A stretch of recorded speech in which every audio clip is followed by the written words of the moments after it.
जय श्री कृष्णा, राधे राधे। प्रिय दोस्तों, नियमित रूप से तुलसी पूजन करने से घर के आर्थिक संकटों से छुटकारा मिलने के साथ साथ घर में सुख समृद्धि की प्राप्ति होती है। दोस्तों, हिंदू धर्म में तुलसी के पौधे को पवित्र और पूजनीय माना जाता है।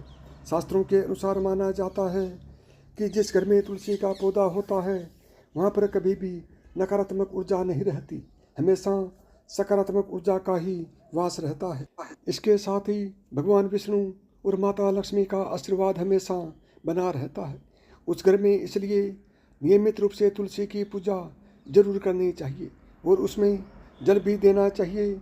और दोस्तों, तुलसी को जल देते समय यह 3 शब्द जरूर बोलने चाहिए, इससे आपकी हर मनोकामना पूर्ण हो जाती है।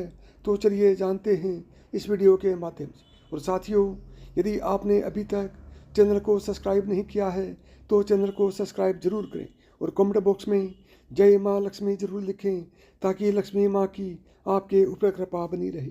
साथियों, एक बार फिर बताता हूँ, आगे बढ़ने से पहले वीडियो को एक लाइक कर दें और चैनल को सब्सक्राइब करके कमेंट बॉक्स में जय माँ लक्ष्मी मेरे घर जरूर आना ऐसा लिख दें। माता लक्ष्मी आपके घर जरूर आएंगी। भगवान श्री कृष्ण कहते हैं, तुलसी को जल देते समय बोले जाने वाले मंत्र का बहुत महत्व है। यह मंत्र केवल 3 शब्दों का है, किंतु इसका प्रभाव बहुत कल्याणकारी है। जो भी मनुष्य रोज तुलसी को जल देते समय केवल यह 3 शब्द बोल देता है तो माता लक्ष्मी उसके घर में प्रवेश करती है और उसकी दरिद्रता समाप्त होती है और घर धन दौलत से भरा रहता है। यह मंत्र बताने से पहले मैं आपको तुलसी के इस मंत्र का महत्व सुनाता हूँ। इस महत्व को सुन लेने मात्र से ही मनुष्य के सारे पाप नष्ट हो जाते हैं और उस व्यक्ति को हजारों वर्षों तक तुलसी को जल देने का पुण्य प्राप्त होता है। इसलिए आप इस कथा को ध्यान से पूरा जरूर सुनिएगा। वीडियो को बीच में स्किप मत कीजिएगा और वीडियो को छोड़कर भी मत जाना। यदि छोड़कर जाओगे तो माता लक्ष्मी आपसे नाराज हो जाएंगी। श्री कृष्ण कहते हैं, पुराने समय में लक्ष्मी नगर नाम की एक नगरी थी। उस नगरी में अजय कुमार नाम का एक खोटी बुद्धि का ब्राह्मण रहता था। पापियों का तो वह भगवान था। उसका जन्म ऐसे ब्राह्मण परिवार में हुआ था जो पाप कर्म करने वाले शास्त्र ज्ञान में शून्य थे। वह जन्म से तो ब्राह्मण था, लेकिन कर्मों से वह बहुत ही दुराचारी था। वह ना तो पूजा पाठ करता था और ना जप करता था और ना ही अतिथियों का सत्कार करता था। उसके द्वार पर आए अतिथियों को बिना दान किए दिए ही वह उन्हें क्रूरतापूर्वक भगा देता था और साथ ही साथ वह प्राय स्त्रियों से हमेशा आकर्षित रहता था। उसे मदिरा पान का भी शौक था और साथ ही साथ मांस भी खाया करता था। वह दिन में काम करके पत्ते बेचकर जीविका चलाया करता था और रात्रि में वैश्याओं के साथ रहता था। इसी प्रकार से उस ब्राह्मण ने अनेक वर्षों तक जीवन व्यतीत किया। फिर एक दिन वह मंदबुद्धि बेचने के लिए पत्ते इकट्ठे करने लगा और पत्ते इकट्ठे करते करते एक ऋषि की वाटिका में घूमने लगा और पत्ते तोड़ने लगा। तभी एक काले सर्प ने उस ब्राह्मण को काट दिया और उसी समय पर उसकी मृत्यु हो गई। इसके बाद उस स्थान पर 2 यमदूत आते हैं और उसे उठाकर यमलोक ले जाने लगते हैं। रास्ते में यमदूतों को देखकर वह विचलित हो जाता है और रोने लगता है और दूतों से कहता है, मुझे कहाँ ले जा रहे हो? मुझे छोड़ दो, मेरे प्राण छोड़ दो, मुझे बख्श दो। लेकिन यमदूत उसे यह कहते हुए ले जाते हैं कि अरे पापी, तेरे पापों का घड़ा भर चुका है। तेरे कर्म बहुत ही खराब थे, इसलिए तुझे सांप ने काट लिया। अब तो यमराज जी तुझे घोर नरक में ही डालेंगे। और फिर कुछ ही देर में ब्राह्मण यमलोक पहुंच जाता है और यमराज के सामने खड़ा हो जाता है। चित्रगुप्त उस ब्राह्मण का लेखा जोखा निकालते हैं और यमराज से कहते हैं, धर्मराज, इस ब्राह्मण ने बचपन से लेकर के अभी तक पाप ही पाप किए हैं। इसने कभी भी कोई पुण्य काम नहीं किया है। और फिर धर्मराज अपने दूतों से कहते हैं, हे दूतों, तुम इस घोर पाप करने वाले ब्राह्मण को उठाकर ले जाओ और इसे नरक में डाल दो। और फिर यम के दूत उस ब्राह्मण को ले जाते हैं और नरक की भयंकर आग में उसे धकेल देते हैं। अनेक वर्षों तक नरक में सजा भुगतने के बाद उस ब्राह्मण को दूसरे जन्म में एक बैल का शरीर मिलता है। बैल का जन्म पाकर वह बोझ उठाने का काम करने लगा। उसका मालिक उससे दिन रात काम करवाने लगा। फिर जब उस बैल की शक्ति कम हुई तो उसके मालिक ने उसे एक लंगड़े आदमी को बेच दिया। उस लंगड़े आदमी ने उस बैल को खुद का बोझा उठाने के लिए उपयोग किया। यह उसकी पीठ पर बैठकर घुमा करता था। इस प्रकार से उस बैल ने 7-8 वर्ष तक उस लंगड़े आदमी का बोझ उठाया। और फिर एक दिन लंगड़ा आदमी उस बैल की पीठ पर बैठकर ऊंचे पर्वत पर जाने लगता है। उस पर्वत पर बहुत देर तक चढ़ने के कारण बैल बहुत ज़्यादा थक जाता है। उसकी शक्ति भी कम हो जाती है और कुछ समय बाद वह जोर से मूर्छित होकर जमीन पर गिर जाता है और अपनी अंतिम सांस लेने लगता है। तभी वहाँ पर खड़े लोगों को उस बैल पर बड़ी दया आ गई और वह उसके मुख में पानी डालने लगते हैं। और फिर लोगों में एक पुण्य आत्मा व्यक्ति था। उसने उस बैल का कल्याण करने के लिए अपना पुण्य उस बैल को दे दिया।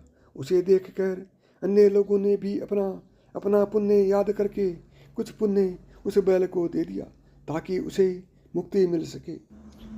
और इसी भीड़ में एक वेश्या भी खड़ी हुई थी। सभी लोग अपना पुण्य उस बैल को दे रहे थे। यह देखकर उस वेश्या ने भी अपना पुण्य उस बैल को दे दिया।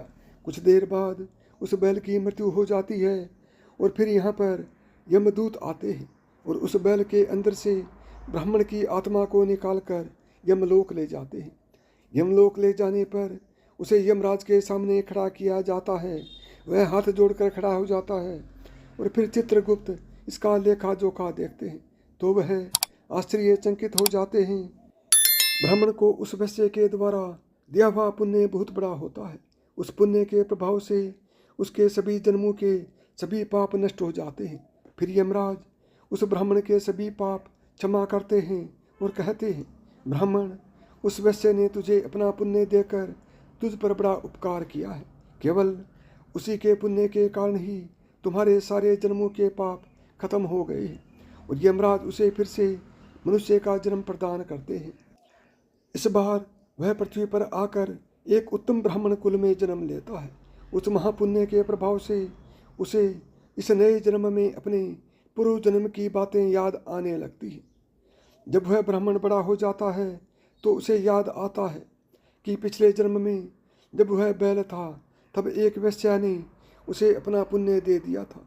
इसलिए उसके मन में उस वेश्या के बारे में जानने की इच्छा होती है और उस महापुण्य के बारे में जानने के लिए उस वेश्या का पता लगाकर उसे ढूंढते हुए उसके नगर में चला जाता है। अब वह वेश्या बूढ़ी हो चुकी थी। फिर जब उसे वह बैल मिल जाती है जब वह वेश्या मिल जाती है तो वह उसके सामने जाकर उसे बार बार प्रणाम करता है और उस वेश्या का धन्यवाद करने लगता है। और फिर वह वेश्या कहने लगती है, हे ब्राह्मण, आप कौन हैं और किस कारण आप मुझे वेश्या को बार बार धन्यवाद दे रहे हैं? मैंने आपका ऐसा कौन सा काम किया है जो आप मुझे नमस्कार कर रहे हैं? तब वह ब्राह्मण कहता है, हे माता, मैं वही बैल हूँ जिसे तुमने अपना पुण्य दे डाला था। अपने पाप कर्मों के कारण मुझे पिछले जन्म में बैल होना पड़ा था। उस पर्वत पर जब मैं मर रहा था तो तुमने मुझे अपना पुण्य दिया था। तुम्हारे पुण्य के प्रभाव से ही आज मुझे फिर से मनुष्य का जन्म मिला है। तुम्हारे द्वारा दिए गए इस पुण्य के कारण मुझे अपने पूर्व जन्म की सारी बातें याद हैं। किंतु मैं आज यहाँ पर जानने के लिए आया हूँ कि तुमने मुझे उस समय पर अपना कौन सा पुण्य दिया था जिस कारण से मेरे सभी जन्मों के पाप नष्ट हो चुके हैं। मैं उस पुण्य के बारे में जानना चाहता हूँ। तब वेश्या कहती है, ब्राह्मण, मैंने तो अपने जीवन में कोई पुण्य के काम किया ही नहीं है, किंतु मेरे घर में एक तोता है जो पिंजरे में रहकर हमेशा कुछ बोलता रहता है, जिसे सुनकर मेरा अंतर्मन पवित्र हो गया है। इसी तोते के द्वारा बोले गए मंत्र का पुण्य ही मैंने तुम्हें दान में दिया था। फिर वह वेश्या और ब्राह्मण उस तोते के पास जाते हैं और उससे पूछते हैं, हे तोता, तुम कौन सा मंत्र बोलते रहते थे जिससे हमारे जीवन का उद्धार हुआ है। यह मंत्र तुम्हें किसने सिखाया और इस मंत्र का क्या अर्थ होता है? तब उस तोते ने अपने पूर्व जन्म का पूरा व्याख्यान किया। तोता कहने लगा, हे ब्राह्मण, पिछले जन्म में मैं एक ब्राह्मण था। मैं अपने ज्ञान के अहंकार में अंधा हो चुका था। मैंने कभी गुरुजनों का आदर नहीं किया, हमेशा ही उनका अपमान किया करता था। मुझे अपने ज्ञान पर इतना ज़्यादा घमंड हो गया था कि मुझे बहुत ज़्यादा क्रोध आने लगा। मैं सभी मनुष्यों को छोटा समझने लगा और सभी विद्वानों का कहीं पर भी भरी सभा में घर बाहर हर अपमान करने लगा, यानी कि हर जगह पर उन ब्राह्मणों का अपमान करने लगा। फिर मेरा देहांत हो गया और मुझे यमलोक लाया गया। गुरुजनों का अपमान करने के कारण मुझे तोते के कुल में डाल दिया गया और मेरा जन्म एक तोते के रूप में हो गया। मेरे पाप कर्मों के कारण छोटी अवस्था में ही अपने माता पिता से वियोग हो गया। फिर मैं पेड़ की डाल पर बैठकर रो रहा था। तभी उस स्थान से कुछ मुनि गुजर रहे थे। उन्होंने मेरी ऐसी अवस्था देखकर मेरी आवाज़ सुन ली और मुझे अपने आश्रम में ले गए। वहाँ पर उस आश्रम पर उन्होंने मुझे एक सुंदर पिंजरे में रखा और मेरी अच्छी तरह से देखभाल की। मुझे नित्य प्रतिदिन भोजन दिया, कभी भूखा नहीं रखा। उसी स्थान पर वह ऋषि मुनि, उनकी स्त्रियां और बालक सभी नित्य तुलसी के पौधे को जल देते थे और उसके सामने एक मंत्र का जाप करते थे। उन्हीं के मुख से बार बार उस मंत्र को सुनकर मैंने भी उस मंत्र को रट लिया और तभी से मैं उस मंत्र को जान गया हूँ और वही मंत्र मैं दिन रात बोलता हूँ। उस मंत्र के प्रभाव से मेरी कभी मृत्यु नहीं हुई और मेरी आयु 100 वर्ष की हो गई और मैं इतने वर्ष तक जीवित रहा। इसी बीच एक रात को एक चोर उस स्थान पर आ गया और उसने मुझे वहाँ से चुरा लिया और फिर इस वेश्या ने मुझे उस चोर से खरीद लिया। इस वेश्या के घर पर आने के बाद भी मैं उस मंत्र को लगातार बोलता रहा, जिसे सुनकर उस वेश्या का मन भी पवित्र हो गया और उस वेश्या ने भी अपने वेश्या का काम छोड़कर भगवान विष्णु की भक्ति करना शुरू कर दिया। इस मंत्र के प्रभाव से मेरे पूर्वजन्मों के सभी पाप नष्ट हो गए और इस मंत्र के प्रभाव से इस वेश्या का भी तन और मन पवित्र हो गया। और ब्राह्मण देव, आप भी इसी मंत्र की वजह से पाप मुक्त हो गए। इस प्रकार से तोते ने उस ब्राह्मण और वेश्या को अपने पूर्व जन्म की सारी बातें बताई, जिसे सुनकर वह ब्राह्मण और वेश्या दोनों ही अत्यंत प्रसन्न हुए और फिर वह दोनों ही रोज तुलसी को जल देकर उस मंत्र का जाप करने लगे। फिर वह तोता, वैश्य और ब्राह्मण तीनों उस मंत्र के प्रभाव से दिव्य विमान में बैठकर विष्णु लोक को चले गए। तो देखा आपने, केवल तुलसी के इस मंत्र के प्रभाव से उस तोते के, उस वैश्य के और उस ब्राह्मण के सभी पाप नष्ट हो गए। इसलिए प्रत्येक मनुष्य को रोज तुलसी को जल देते समय इस मंत्र का उच्चारण अवश्य करना चाहिए। मंत्र इसे कुछ इस प्रकार से है, इसे ध्यान से सुनो। ओम वृंदावन स्वाहा, ओम वृंदावन स्वाहा। श्री कृष्ण कहते हैं कि जो भी स्त्री रोज तुलसी के समक्ष इस मंत्र का उच्चारण करेगी वह सौभाग्यशाली बनेगी। जो भी पुरुष तुलसी के सामने इस मंत्र का उच्चारण करेगा उसे अक्षय धन की प्राप्ति होगी। जिस घर के सामने नित्य तुलसी की पूजा की जाती है उस घर में साक्षात लक्ष्मी का वास होता है। तुलसी का यह मंत्र समस्त फलों को प्रदान करने वाला है। जो भी तुलसी के सामने इस मंत्र का उच्चारण करेगा उसे संपूर्ण सिद्धियां प्राप्त होंगी। स्त्रियों को सदैव स्नान करने के बाद अपने बाल बांधकर मांग में सिंदूर भरकर तुलसी को जल देना चाहिए और इस मंत्र का उच्चारण करना चाहिए। और अभी तक आपने कमेंट बॉक्स में जय माँ तुलसी नहीं लिखा है तो अभी जय माँ तुलसी लिखिए, ताकि माता लक्ष्मी आपके घर में आकर निवास करने लगे। रोज तुलसी के पौधे की परिक्रमा करनी चाहिए, इससे सभी दोष नष्ट हो जाते हैं। नित्य शाम के समय तुलसी के पास दीपक जलाना चाहिए और तुलसी के पास बैठकर भगवान विष्णु की आराधना करनी चाहिए। तुलसी के पास दीपक जलाने से मनुष्य को धन धान्य की प्राप्ति होती है। हजारों अमृत घड़ों से नहाने पर भी श्री हरि की उतनी तृप्ति नहीं होती जितनी वह मनुष्य के द्वारा तुलसी का एक पत्ता चढ़ाने से प्राप्त करते हैं। लाखों गाय के दान से मानव जो फल प्राप्त करता है, वही फल तुलसी पत्र के दान से पा लेता है। जो मृत्यु के समय अपने मुख में तुलसी का पत्र का जल पा जाता है, वह संपूर्ण पापों से मुक्त होकर श्री कृष्ण के धाम जाता है। श्री कृष्ण कहते हैं कि पूर्णिमा, अमावस्या, द्वादशी और सूर्य संक्रांति के दिन मध्याह्न काल रात्रि और असोच के समय तेल लगाकर बिना स्नान किए अथवा बिना हाथ पैर धोए रात्रि के वस्त्र पहनकर तुलसी के पत्र तोड़ना पाप माना जाता है। ऐसा आप बिल्कुल भी ना करें, भूल कर भी ना करें, गलती से भी ना करें। श्राद्ध, व्रत, दान, प्रतिष्ठा तथा देव पूजा के लिए तोड़े हुए तुलसी के पत्ते बासी होने पर भी 3 रात्रि तक पवित्र ही रहते हैं। तुलसी की मंजरी सभी फूलों से बढ़कर मानी जाती है। मंजरी तोड़ते समय उसमें पत्तियों का रहना भी आवश्यक माना गया है। पुण्य भाव से पौधे को हिलाए बिना तुलसी के अग्रभाग को तोड़ना चाहिए। इससे पूजा का फल लाख गुना बढ़ जाता है। तुलसी के पत्ते को कभी नाखून से नहीं तोड़ना चाहिए, इससे पाप लगता है। रात्रि में तुलसी के पौधे को स्पर्श न करें अथवा उसके पत्ते ना तोड़ें, ऐसा करना अशुभ माना गया है।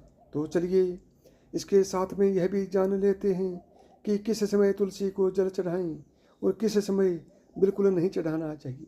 शास्त्रों के अनुसार सूर्य उदय के समय तुलसी के पौधे में जल चढ़ाना उत्तम माना जाता है। इसलिए स्नान के बाद सूर्य उदय के समय तुलसी में जल चढ़ाएं।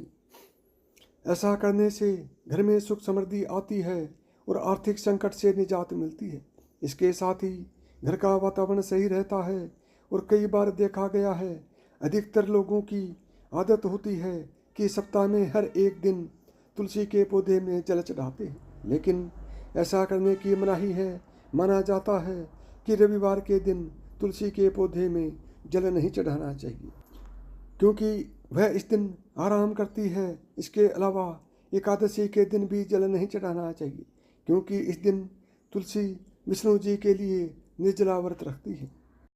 यदि आपको मेरी बताई हुई बातें पसंद आई हों तो वीडियो को लाइक करें, चैनल को सब्सक्राइब करें और प्रेम से बोलें जय श्री कृष्णा, राधे राधे।